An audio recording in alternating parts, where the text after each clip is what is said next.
На прошлой неделе мы анонсировали нашу с вами встречу, позволили читателям отправить вопросы для вас. Их было очень много, вот давайте к ним.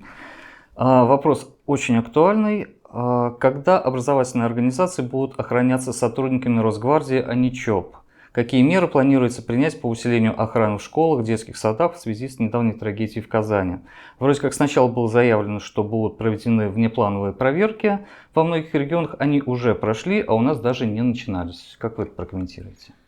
Действительно, очень актуальный вопрос. Трагедия в Казани никого не оставила равнодушным, и в том числе нас еще раз, мы еще раз усилили дополнительные меры безопасности.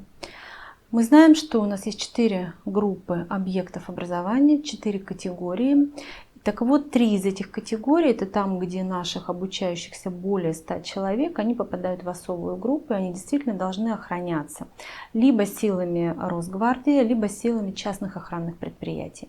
На территории Республики Коми не так много частных охранных предприятий, но могу сказать, что городские образовательные учреждения в основном как раз заключают договоры именно вот с такими ЧОПами. Мы понимаем, что сил и средств Росгвардии в настоящий момент, чтобы обеспечить, безусловно, физическую охрану каждой образовательной организации свыше 100 человек, недостаточно. Ну и на самом деле законодательство позволяет и призывает использовать частные охранные предприятия. Поэтому там эта работа организована. Да, есть муниципальное образование, особенно это сельские территории, где не представлены частные охранные предприятия. Но здесь у нас соблюдаются другие меры безопасности. Это обязательно кнопка экстренного оповещения, это контроль системы входа, это оповещение и речевое, и ручное оповещение, это видеонаблюдение, ограждение и много других обязательных для исполнения мероприятий. Антитеррористическая защищенность – это постоянный объект контроля и нашего внимания. Все, безусловно, руководители образовательных учреждений исполняют эти требования.